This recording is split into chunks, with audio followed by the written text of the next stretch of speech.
स्वागत है आपका हमारे YouTube चैनल आज की क्लास में। दोस्तों मैं काम रज़ा आपका स्वागत करता हूं। दोस्तों आज मैं आपके लिए लेकर आया हूं मौर्य काल से जुड़े हुए कुछ महत्वपूर्ण ही प्रश्न। आपके लिए कुछ महत्वपूर्ण प्रश्न लेकर आया हूं जिसमें आपके से पूछ लिया जाता है कि इसमें क्या होता है। आपको याद भी होता है फिर भी आप सिलेक्ट नहीं कर पाते हैं। तो देखिए मैं आपको डिजिटल PDF के माध्यम से आपको मैं ये क्वेश्चन सॉल्व करवाऊंगा और उनके प्रश्नों के बारे में आपको जानकारी दूंगा। तो चलिए शुरू करते हैं। किस तरह से आते हैं हमारे मौर्य काल में से और किस तरह से हमें इनको चूज़ करना चाहिए। तो देखिए सबसे पहला प्रश्न है कि चाणक्य का अन्य नाम था। देखिए चाणक्य को कौटिल्य, विष्णुगुप्त के नामों से जाना जाता था। अगर हम देखते हैं कि इन ऑप्शनों में विष्णुगुप्त या कौटिल्य ये नाम दो नाम हमें देखने को मिलते हैं तो वही हमारा क्या होगा, ऑप्शन होगा। इनमें से एक भी नाम अगर हमें देखने को मिलता है वह इसका क्या होगा, ऑप्शन होगा। तो देखिए यहाँ से हमें विष्णुगुप्त इसका नाम देखने को मिलता है तो यहाँ से हम इसको करेक्ट करेंगे, बिल्कुल हमारा करेक्ट आंसर है। तो इसका क्या आंसर हुआ, चाणक्य का अन्य नाम क्या था, विष्णुगुप्त या कौटिल्य। अगले प्रश्न पर हम बात करते हैं। अगला प्रश्न है निम्नलिखित में से किसकी तुलना मैकियावेली के प्रिंस से की जाती थी। तो मैकियावेली के प्रिंस से किसकी तुलना की जाती थी, कौटिल्य की।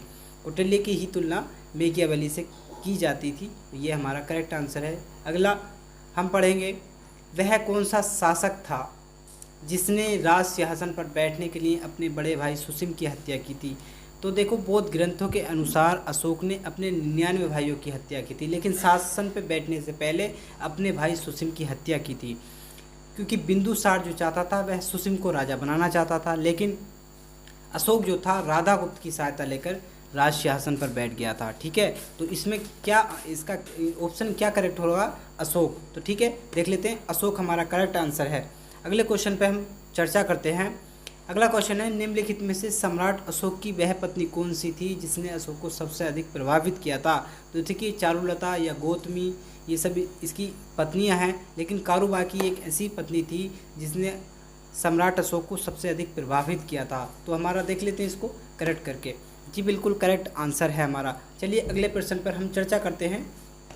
अगला प्रश्न है अशोक ने अपने सभी अभिलेखों में एक रूपता में से किस प्राकृतिक का प्रयोग किया था। ये यहाँ पे भाषा की बात चल रही है, किस भाषा का प्रयोग किया था। समान रूप किसका देखने को मिलता है, तो वह देखने को मिलता है अर्धमगधी भाषा, क्योंकि सेरेनी या मगधी ये अभी की भाषा है, लेकिन अर्धमगधी भाषा का प्राकृतिक भाषा में हमें एक रूप जो समान रूप हमें देखने को मिलता है। आगे हम चर्चा करते हैं। अगला प्रश्न है बिंदुसार ने विद्रोहियों को कुचलने के लिए अशोक को कहाँ भेजा था। देखिए तक्षशिला में एक विद्रोह हुआ था और वह विद्रोह हुआ था वहाँ के उच्च अधिकारियों का दुर्व्यवहार के कारण। जब वहाँ तक्षशिला में विद्रोह हुआ, उस विद्रोह को दबाने के लिए बिंदुसार ने सबसे पहले किसको भेजा था, सुसीम को भेजा था, लेकिन वह विद्रोह दबाने में असफल रहा था। उसके बाद किसको भेजा, उसके बाद अशोक को भेजा। अशोक तक्षशिला के विद्रोह को दबाने में सफल रहा था, तभी से अशोक को सम्राट बनने के जो गुण जो लक्षण थे वहाँ से जनता को देखने लगे थे और सब लोग कहने लगे थे कि आगे चलकर यही राजा बनेगा। तो देखिए तक्षशिला कहाँ विद्रोह हुआ था, तो इसमें स्वर्णगिरी या तक्षशिला या उज्जैन, यहाँ पे कहाँ विद्रोह हुआ था ऑप्शन में दिया है, तो ऑप्शन हमारा है तक्षशिला। करेक्ट है जी, बिल्कुल करेक्ट आंसर है। तो तक्षशिला में विद्रोह हुआ था जिसको दबाने के लिए पहले सुसीम को भेजा गया था, उसके बाद अशोक को। तो इसमें पूछा गया कि बिंदुसार ने विद्रोहियों को कुचलने के लिए अशोक को कहाँ भेजा था, तो वह भेजा था तक्षशिला में। जो विद्रोह कर रहे थे उनको वहाँ से समझाने या हटाने के लिए भेजा था। कहाँ भेजा था, तक्षशिला में। अगले प्रश्न पर हम चर्चा करते हैं। अगला प्रश्न है निम्नलिखित में से वह व्यक्ति कौन है जिसका नाम देवनाम प्रियदर्शिनी या देवनाम प्रिय देखने को मिलता है। देखिए मास्की एवं गुजर्रा अभिलेख में इसका नाम देवनाम प्रियदर्शिनी देखने को मिलता है। ठीक है, जबकि इसका नाम प्रियदर्शिनी जो गुजर्रा अभिलेख में देखने को मिलता है। तो किसका नाम था, अशोक का, यानी सम्राट अशोक का नाम प्रियदर्शिनी हमें देखने को मिलता है। उसके अभिलेखों में उसका नाम प्रियदर्शिनी, मास्की एवं गुजर्रा अभिलेख में उसका नाम क्या है, प्रियदर्शिनी या प्रियदर्शिनी देखने को मिलता है। तो वह कौन था, सम्राट अशोक। जी बिल्कुल करेक्ट आंसर हमारा ऑप्शन नंबर ए सही है। चलिए अगले प्रश्न पर हम चर्चा करते हैं। निम्नलिखित में से प्राचीनतम राजवंश कौन सा है। देखिए सबसे प्राचीन राजवंश की अगर बात करें तो सबसे पहला जो वंश है मगध पर शासन करने वाला तो वह है आर्यक वंश। उसके बाद बहुत सारे वंश आते हैं, लेकिन अगर इसमें ऑप्शन की बात करें तो ऑप्शन में दे रखा है गुप्त, कुषाण और मौर्य।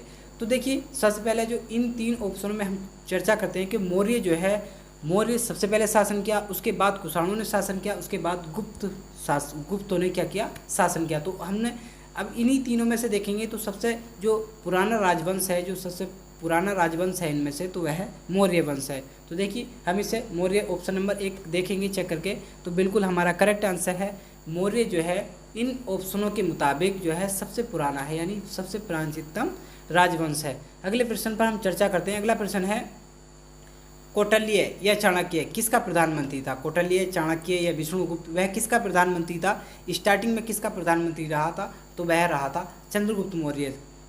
चंद्रगुप्त मौर्य की सहायता ही की थी, जिसको घनानंद को पराजित करने में ये सफल रहा था, और वह चंद्रगुप्त मौर्य राजा बन गया था। और मंत्री के पद पर कौन था? कौटिल्य, यानी कि चाणक्य या विष्णुगुप्त, आप तीनों नाम ले सकते हैं, ठीक है। तो किसका प्रधानमंत्री था? वह था चंद्रगुप्त मौर्य के। जबकि चाणक्य जो है 3 राजाओं के शासनकाल में प्रधानमंत्री रहा है। कौटिल्य, दूसरा बिंदुसार, तीसरा अशोक के उसमें भी कुछ समय तक मंत्री पद पर रहा था। चलिए आगे हम बात करते हैं अगले प्रश्न पर। तो इसमें बोला है कि कलिंग विजय के उपरांत अशोक महान ने निम्नलिखित में से किस धर्म को अंगीकार यानी स्वीकार कर लिया था? कलिंग विजय के बाद, कलिंग विजय के बाद किस धर्म को अपना लिया था इसने? बौद्ध धर्म को। क्योंकि कलिंग विजय से पहले ये जो था ब्राह्मण संप्रदाय का था, और इसने उसके बाद कौन सा धर्म अपना लिया था? बौद्ध धर्म। इसने बौद्धों के लिए बहुत सारे काम किए थे, बहुत सारे स्तूप बनवाए हैं इसने, बहुत सारे शिलालेख भी इसने, अधिकतर अभिलेख इसकी धर्म यात्राओं के बारे में वर्णन बहुत सारे अभिलेखों में इसको देखने को मिलता है। जैसे कि 5वें और 8वें और 7वें अभिलेख में हमें इसकी यात्राओं, इसके धर्म यात्राओं के बारे में वर्णन देखने को मिलता है। इसके मैं वीडियो बना चुका हूं, जिसका लिंक आप डिस्क्रिप्शन में देख सकते हैं, वहां से जाके वीडियो देखेंगे, आपको बेहतर तरह से समझ में आएगा। तो कलिंग विजय के बाद जो अशोक महान ने जो धर्म अपनाया था, वह कौन सा धर्म अपनाया था? बौद्ध धर्म। बौद्ध धर्म हम आंसर देखेंगे अपना, बिल्कुल करेक्ट आंसर है। चलिए अगले प्रश्न हम चर्चा करते हैं। अगला प्रश्न है चंद्रगुप्त के शासन विस्तार में किसने मुख्य रूप से मदद की थी? देखिए चंद्रगुप्त मौर्य का जो शासन विस्तार करने में जो हेल्प की थी, वह किसने की थी? तो चंद्रगुप्त मौर्य के प्रधानमंत्री यानी चाणक्य, या आप कह सकते हैं विष्णुगुप्त या कौटिल्य, इन तीनों में से एक भी नाम मिल जाए। चंद्रगुप्ती जो शासन का विस्तार फैलाने के लिए या उसकी मदद करने के लिए कौन हमेशा तैयार रहता था? तो वह चाणक्य या विष्णुगुप्त या कौटिल्य। हम अपना आंसर चेक करेंगे, ऑप्शन नंबर सी। तो देखिए ऑप्शन नंबर सी, तो सी हमारा क्या है? बिल्कुल करेक्ट आंसर है। अगले प्रश्न पर हम चर्चा करते हैं। अगला प्रश्न है सांची किला कला व मूर्ति कला का निरूपण करता है। सांची का जो किला है वह कौन सी कला का निरूपण करता है, ये हमें बताना है। देखिए सांची में जो किले बने हुए हैं, जो स्तूप बने हुए हैं, वह बौद्ध धर्म से रिलेटिव हैं। यानी उसमें सांची के स्तूपों में जो है बौद्ध धर्म के जो रिलेटिव होते थे, जो अस्थियाँ होती थी, जो उनकी मृत्यु के बाद जो रखे जाते थे स्तूपों में, तो वह सांची में क्या है, अधिकतर स्तूपों का निर्माण करवाया था अशोक ने। तो वह जो मूर्ति कला का जो उसमें निरूपण देखने को मिलता है, वह बौद्ध धर्म से रिलेटिव देखने को हमें मिलता है। तो हम ऑप्शन नंबर बी इसमें चेक करेंगे। जी बिल्कुल हमारा करेक्ट आंसर है। अगले प्रश्न पर हम चर्चा करते हैं। अगला प्रश्न है प्राचीन भारत का वह प्रसिद्ध शासक जिसने अपने जीवन के अंतिम दिनों में जैन धर्म को अपना लिया था। तो देखिए सबसे अपने अंतिम दिनों में जो जैन धर्म अपनाने वाला एकमात्र शासक था जिसने मौर्य वंश की नींव रखी थी, यानी 322 ईसा पूर्व में चंद्रगुप्त मौर्य ने चाणक्य की सहायता लेकर जो मौर्य वंश की नींव रखी थी, उसने अपने अंतिम समय में भाद्रवाहु के साथ सिरवड़ वेलगोला चले गए और वहाँ पर जाकर संलेखना विधि के द्वारा अपने प्राण त्याग दिए थे। तो वह कौन थे? चंद्रगुप्त मौर्य। यानी चंद्रगुप्त मौर्य ने, हम देखेंगे अपना आंसर बिल्कुल करेक्ट आंसर है। तो प्रसिद्ध जो शासक कौन प्रसिद्ध था? चंद्रगुप्त मौर्य प्रसिद्ध था क्योंकि मौर्य वंश की स्थापना की थी। तो देखिए वो प्रश्न हमारा किस प्रकार से हमसे पूछा गया है कि प्राचीन भारत का वह प्रसिद्ध शासक जिसने अपने जीवन के अंतिम दिनों में जैन धर्म अपना लिया था। तो हमने पढ़ा था कि मृत्यु से पहले चंद्रगुप्त मौर्य अपनी मृत्यु से पहले भाद्रवाहु के साथ कहाँ चले गए थे? सिरवड़ वेलगोला चले गए थे। या अगर आपसे इसी प्रकार से यही क्वेश्चन आपसे इस प्रकार पूछ लिया जाए कि प्राचीन भारत का वह प्रसिद्ध शासक जिसने अपने जीवन के अंतिम दिनों में अपने अंतिम दिन कहाँ बिताए थे, तो सिरबड़ बेलगोला में। या अपने अंतिम दिनों में कौन सा धर्म अपना लिया था, तो जैन धर्म। और वह शासक कौन था, चंद्रगुप्त मौर्य। चलिए अगले प्रश्न पर हम बात करते हैं। ये है मौर्य साम्राज्य की स्थापना किसने की थी। तो देखिए मौर्य साम्राज्य की जो स्थापना की थी चंद्रगुप्त मौर्य ने की थी, क्योंकि उस चंद्रगुप्त मौर्य ने चाणक्य की सहायता लेकर जो नंद वंश का अंतिम शासक था घनानंद, उसकी हत्या कर दी और मौर्य वंश की नींव रखी। यानी 322 ईसा पूर्व में इसने मौर्य वंश की स्थापना की। उसके बाद इसके पुत्र बिंदुसार ने शासक किया, उसके बाद अशोक ने शासक किया, उसके बाद अन्य राजाओं ने शासन किया। मैं इसके लिए आपको वीडियो बना चुका हूं, जिसका लिंक डिस्क्रिप्शन में है, आप वहां से जाकर वीडियो देख सकते हैं। तो देखेंगे हम चंद्रगुप्त मौर्य जो हमारा आंसर, जी बिल्कुल हमारा करेक्ट आंसर है। अगले प्रश्न पर हम चर्चा करते हैं। अगला प्रश्न है मौर्य साम्राज्य में प्रचलित मुद्रा का क्या नाम था। देखिए मौर्य साम्राज्य में जो मुद्रा थी, कौन सी मुद्रा प्रचलित थी, तो वह तोल, काकड़ी, जी नहीं, बिल्कुल हमने पढ़ा था पण इनकी जो मुद्रा थी वह पण थी। तो करेक्ट आंसर है हमारा, आंसर क्या था हमारा, पण। मौर्य साम्राज्य की जो प्रचलित मुद्रा थी, इसको याद रखेंगे हम, वह क्या थी, पण। अगले प्रश्न पर हम चर्चा करते हैं। अगला प्रश्न है हमारा निम्नलिखित में से कौन मौर्य वंश का शासक नहीं था। देखिए इनमें से बताना है हमें, इन option number A B C में, इन 3 ऑप्शनों में हमें बताना है कि मौर्य वंश का जो शासक नहीं है, इनमें हमसे बताना है। तो अजातशत्रु, चंद्रगुप्त मौर्य, अशोक, ये बताना है। तो देखिए चंद्रगुप्त मौर्य और अशोक जो हैं ये मौर्य वंश के हैं, और अजातशत्रु जो है यह हर्यक वंश का है। क्योंकि अजातशत्रु हर्यक वंश का है, तो हमारा जो है कौन सा नहीं है, अगर इसमें पूछ लिया जाता तो और अन्य नाम दिए जाते, और या अशोक या चंद्रगुप्त मौर्य या फिर इन्हीं अन्य राजाओं का नाम होता, तो हम मौर्य वंश से रिलेटिव जो राजाओं का नाम होता तो हम उनमें से कोई एक सिलेक्ट करते। लेकिन इसमें कह रहा है नहीं है, तो कौन नहीं है, अजातशत्रु नहीं है। यह किस वंश का है, हर्यक वंश का है। चलिए अगले प्रश्न पर हम चर्चा करते हैं। अगला प्रश्न है हमारा अशोक का उत्तराधिकारी कौन था। देखिए अशोक का उत्तराधिकारी बताते हैं कि अशोक के बाद किसने शासन किया था।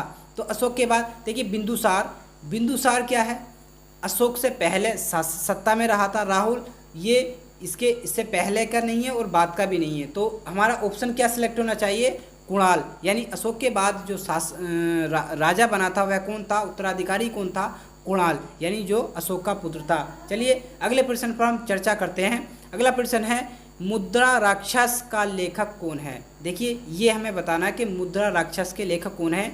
मैंने इससे पहले जो वीडियो बनाया था उसमें आपको बताया था इसके रिलेटिव के इसमें क्या है, या यह पुस्तक किसने लिखी थी। तो देखिए विशाख दत्त ने क्या लिखी थी, मुद्रा राक्षस। ये आपको नॉर्मल सी बात है, याद कर लिया होगा आपने। ऑब्जेक्टिव में बहुत सारे पूछ लिया जाता है कि मुद्रा राक्षस किसने लिखी, ठीक है, तो वो किसने लिखी, विशाख दत्त ने।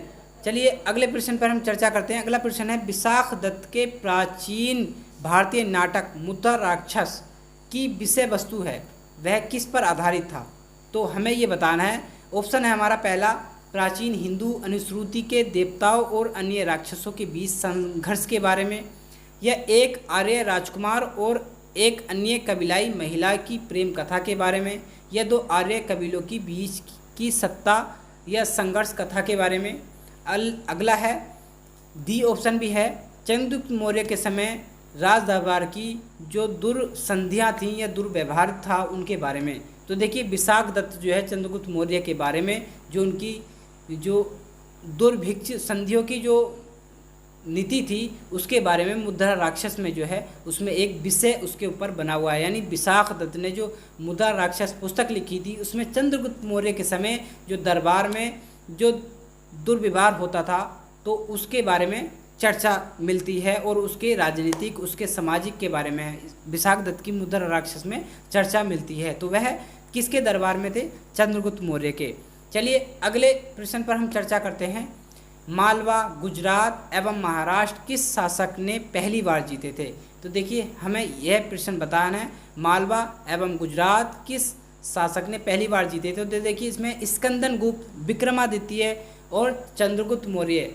तो देखिए मालवा, गुजरात एवं महाराष्ट्र किस शासक ने पहली बार जीते थे, तो वह था चंद्रगुप्त मौर्य। और चंद्रगुप्त मौर्य के पास यानी पिल्ली के अनुसार चंद्रगुप्त मौर्य के पास 6 लाख सेना थी, और 6 लाख सेना ने बताते हैं कि इसने पूरे उत्तर भारत को रोन डाला था। तो सबसे पहले किसकी जीत हुई होगी, तो वह चंद्रगुप्त मौर्य की। ऑप्शन नंबर सी जो कि हमारा चेक करके देखते हैं, बिल्कुल सही आंसर है। तो चंद्रगुप्त मौर्य एक ऐसा शासक था जिसके पास अधिक सेना होने के कारण उसने क्या किया था, पूरे उत्तर भारत को रोन डाला था। तो उसने ही सबसे पहले मालवा, गुजरात एवं महाराष्ट्र की जो शासक में सबसे पहले जीत हासिल की थी। चलिए अगले प्रश्न पर हम चर्चा करते हैं। चलिए अगला प्रश्न है, किसने सहिष्णुता, उदारता और करुणा के त्रिविध आधार पर राजवंश की स्थापना की थी। तो देखिए इसमें से हमें देख के बताना है, अशोक ने, अकबर ने या रणजीत सिंह ने। तो देखिए ऑप्शन ही देख लेते हैं हम कि किस प्रकार दिए होते हैं। इन तीनों में अकबर आ रहा है जो कि मुगल वंश का है, और रणजीत सिंह आ रहा है जो कि हमारा किसी इधर से ताल्लुक़ नहीं है। तो हमारा सबसे पहला ऑप्शन जो कि करेक्ट होना चाहिए, किसने सहिष्णुता, उदारता और करुणा के त्रिविध आधार पर राजवंश की स्थापना की थी, तो वह कौन था, अशोक। अशोक ने क्या किया था, सभी धर्मों में सहिष्णुता, सभी को समान, और इसने अपने धर्म का प्रचार यानी बौद्ध धर्म को अपना प्रचार किसके माध्यम से किया था, शिलालेखों के माध्यम से इसने सर्वाधिक प्रचार किया था। यहाँ तक कि इसने अपने पुत्र धर्मेंद्र एवं अपनी पुत्री संघमित्रा को भी धर्म प्रचार के लिए कहाँ भेजा था, श्रीलंका। चलिए अगले प्रश्न पर हम चर्चा करते हैं। अगला प्रश्न है, निम्नलिखित में से किस शहर में अशोक के शिलालेख नहीं हैं। तो देखिए इसमें बताना है, गिरनार में, कंधार में, पाटलिपुत्र में। तो देखिए गिरनार अभिलेख भी हमें प्राप्त होते हैं, कंधार से भी हमें, अफगानिस्तान से भी हमें, पाकिस्तान से भी हमें अभिलेख प्राप्त होते हैं। पाटलिपुत्र यानी हमें पटना से कोई अभिलेख प्राप्त नहीं होता है। तो इसमें हम चेक करेंगे ऑप्शन नंबर सी हमारा जो कि बिल्कुल करेक्ट आंसर है। अगले प्रश्न पर हम चर्चा करते हैं। अगला प्रश्न है, अर्थशास्त्र के लेखक समकालीन था। अर्थशास्त्र का जो लेखक था वह किसके समकालीन था, और हमें पता होना चाहिए अर्थशास्त्र का लेखक कौन थे, कौटिल्य या चाणक्य या विष्णुगुप्त। और किसके समकालीन थे, सबसे पहले किसके समकालीन थे, तो चंद्रगुप्त मौर्य के, क्योंकि चंद्रगुप्त मौर्य के शासनकाल में ही वह प्रधानमंत्री के पद पर और बिंदुसार के शासनकाल में ही प्रधानमंत्री के पद पर आसीन रहे थे। और उन्होंने क्या लिखा था, अर्थशास्त्र, जो कि उनकी आर्थिक स्थिति के बारे में अर्थशास्त्र में वर्णन मिलता है। तो वह किसके अधीन थे, सॉरी इसमें गलत सिलेक्ट हो चुका है, चंद्रगुप्त मौर्य, ठीक है। देखिए यह है चंद्रगुप्त, ठीक है, क्योंकि यह जो इसमें रेड लाइन जो दिखाई दे रही है वह गलती से टच होने के कारण है, जो कि इसमें हम याद रखेंगे। चंद्रगुप्त मौर्य जो है वह किसके समकालीन थे, चाणक्य जो था किसके समकालीन था, तो वह चंद्रगुप्त मौर्य के, ठीक है। अगले प्रश्न पर हम चर्चा करते हैं। नंद वंश के पश्चात मगध पर किस राजवंश ने शासन किया। देखिए सबसे पहले हर्यक वंश, फिर शिशुनाग वंश, फिर नंद वंश, फिर उसके बाद कौन सा वंश आया, मौर्य वंश, उसके बाद ब्राह्मण साम्राज्य, उसके बाद गुप्त काल। तो इसी प्रकार से हमें ये इसका सीरीज देखने को मिलती है, और ये भी ऑप्शन में आ जाती है कि इससे पहले किस वंश ने शासन किया, उसके बाद किस वंश ने शासन किया। तो ये पूछा कि नंद वंश के पश्चात किस वंश ने शासन किया, किस राजवंश ने शासन किया। तो देखिए नंद वंश का जो अंतिम शासक था घनानंद, उसकी हत्या करके ही चंद्रगुप्त मौर्य ने मौर्य वंश की नींव रखी थी। तो शासन कौन सा होना चाहिए, मौर्य वंश का। देखेंगे हम ऑप्शन नंबर ए सिलेक्ट करके। तो देखिए सही आंसर है, यानी मौर्य वंश, यानी नंद वंश के बाद कौन सा वंश आया था, मौर्य वंश। और नंद वंश से पहले जो वंश था वह था शुंग वंश, और शुंग वंश से पहला जो वंश था वह था हर्यक वंश। चलिए अगले प्रश्न पर हम चर्चा करते हैं। अगला प्रश्न है, मौर्य काल में शिक्षा का सर्वाधिक प्रसिद्ध केंद्र था। देखिए मौर्य काल में हमें चेक करना है कि सबसे अधिक जो प्रसिद्ध जो केंद्र था शिक्षा के लिए वह कौन था। तो देखिए वैशाली, नालंदा या तक्षशिला। तो देखिए वैशाली तो कोई केंद्र नहीं था शिक्षा के लिए, नालंदा था जो कि गुप्त काल से अधिकतर प्रसिद्ध रहा है, लेकिन मौर्य काल में जो प्रसिद्ध था तो वह कौन था, तक्षशिला। ऑप्शन नंबर हम सी देखेंगे, जी बिल्कुल हमारा करेक्ट आंसर है। अगले हम प्रश्न पर चर्चा करते हैं। अगला प्रश्न है, मेगास्थनीज की पुस्तक का क्या नाम था। तो देखिए मेगास्थनीज की पुस्तक का नाम बताना है हमें। अर्थशास्त्र जो है, अर्थशास्त्र किसने लिखी थी, कौटिल्य ने अर्थशास्त्र लिखा था। ऋग्वेद जो कि वैदिक सभ्यता का है।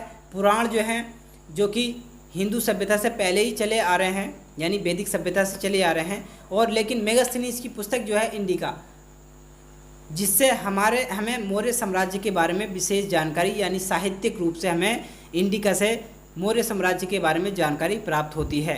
तो चलिए अगले प्रश्न पर हम चर्चा करते हैं। अगला प्रश्न है, जिसके ग्रंथ में चंद्रगुप्त मौर्य का विशिष्ट रूप से वर्णन हुआ है वह है। तो देखिए इसमें बताना है कि जिस ग्रंथ में चंद्रगुप्त मौर्य के बारे में विशिष्ट रूप से वर्णन देखने को मिलता है तो वह कौन सा ग्रंथ है। तो देखिए शूद्रक ग्रंथ, विशाख दत्त की जो रचना है यानी विशाख दत्त का जो ग्रंथ है क्या है, मुद्रा राक्षस, या फिर अश्वघोष का, या फिर भास का। तो देखिए विशाख दत्त की जो पुस्तक है यानी मुद्रा राक्षस, तो उनसे क्या मिलता है, हमें मौर्य साम्राज्य के बारे में हमें जानकारी देखने को मिलती है। इन चारों ऑप्शन में जो हमारा ऑप्शन है तो वह विशाख दत्त की जो पुस्तक है क्या है, विशाख दत्त की जो पुस्तक है वह कौन सी पुस्तक है, मुद्रा राक्षस। तो मुद्रा राक्षस चंद्रगुप्त मौर्य के बारे में विशेष रूप से वर्णन हमें देखने को मिलता है। चलिए अगले प्रश्न पर हम चर्चा करते हैं। अगला प्रश्न है, वह स्रोत जिसमें पाटलिपुत्र के प्रशासन का वर्णन उपलब्ध है वह ग्रंथ कौन सा है। वह स्रोत या ग्रंथ जिसमें पाटलिपुत्र के प्रशासन के बारे में वर्णन मिलता है। तो देखिए अर्थशास्त्र की अगर हम बात करें या उससे पहला ग्रंथ देखते हैं हम दिव्य बयान। तो दिव्य बयान भी मौर्य साम्राज्य के बारे में वर्णन देखने को मिलता है। अर्थशास्त्र के बारे में पढ़ें तो अर्थशास्त्र में क्या मिलता है हमें, अर्थशास्त्र में मौर्य साम्राज्य की इकोनॉमी के बारे में यानी आर्थिक स्थिति के बारे में वर्णन देखने को मिलता है। अब बात करें पुस्तक इंडिका जो कि मैगस्थनीज ने लिखी है, तो मैगस्थनीज की इंडिका से भी हमें मौर्य साम्राज्य के बारे में चर्चा मिलती है और अशोक के अभिलेखों से भी हमें मौर्य साम्राज्य के बारे में वर्णन देखने को मिलता है। लेकिन पुस्तक इंडिका में क्या है, इंडिका में मैगस्थनीज ने लिखा है कि पाटलिपुत्र एक ऐसा शहर था जिसकी तुलना किसी और शहर से नहीं की थी। तो सबसे अधिक जो स्रोत हमें देखने को मिलते हैं तो वह देखने को मिलते हैं मैगस्थनीज द्वारा लिखी गई पुस्तक इंडिका, यानी ऑप्शन नंबर हम सी ट्राई करेंगे, देखेंगे हमारा आंसर सही है कि गलत। तो देखिए इंडिका से ही हमें पाटलिपुत्र के प्रमुख स्रोत देखने को मिलते हैं, यानी मैगस्थनीज ने पाटलिपुत्र को एक ऐसा शहर, एक भव्य शहर के रूप में पेश किया था। तो चलिए अगले प्रश्न पर हम चर्चा करते हैं। अगला प्रश्न है, अशोक के शिलालेखों में प्रयुक्त भाषा कौन सी थी। तो अशोक के शिलालेखों में ब्राह्मणी, पाली, इन्हीं प्राकृतिक भाषाओं का प्रयोग हमें देखने को मिलता है। तो इसमें हम देखेंगे तो देखिए हिंदी तो है नहीं, पाली तो थी नहीं, संस्कृत जो कि वैदिक काल में चली थी संस्कृत, उसके बाद पाली, फिर उसके बाद हिंदी, ये तो अब का रूप है। तो कौन सी भाषा होनी चाहिए, प्राकृतिक। तो देखिए बिल्कुल हमारा करेक्ट आंसर है यहाँ से प्राकृतिक ब्राह्मी, ये हमें भाषा देखने को मिलती है। पाली भाषा देखने को नहीं मिलती और ना ही संस्कृत और ना ही हिंदी। तो चलिए अगले प्रश्न पर हम चर्चा करते हैं। प्रश्न है निम्नलिखित, देखिए प्रश्न है निम्नलिखित में से किस मौर्य राजा ने दक्कन की विजय प्राप्त की थी। तो देखिए बिंदुसार ने कोई विजय प्राप्त नहीं की थी। अब बात करें हम अशोक की, तो अशोक ने कलिंग विजय के बाद कोई युद्ध नहीं किया क्योंकि उसने युद्ध ना करने की नीति यानी धम्म नीति अपना ली थी। तो देखिए दक्कन की विजय जो प्राप्त करने का श्रेय जाता है वह जाता है चंद्रगुप्त मौर्य को। यहाँ पे कंफ्यूज होने की बात नहीं है कि आप अशोक लगा दें। तो देखिए बिंदुसार के तो कोई युद्ध के प्रमाण नहीं मिलते क्योंकि चंद्रगुप्त मौर्य के बाद बिंदुसार बैठा था और बिंदुसार को बहुत बड़ा साम्राज्य पर शासन करने का श्रेय प्राप्त हुआ था। लेकिन बिंदुसार के बाद अशोक ने कलिंग विजय के बाद दक्कन में कलिंग विजय के बाद कोई विजय प्राप्त नहीं की थी। तो उससे पहले यानी चंद्रगुप्त मौर्य ने ही दक्कन की विजय प्राप्त कर ली थी। तो हम देखेंगे चंद्रगुप्त मौर्य, देखिए बिल्कुल सही आंसर है हमारा, यानी चंद्रगुप्त मौर्य ने ही दक्कन की विजय प्राप्त की थी, ना कि अशोक या बिंदुसार ने।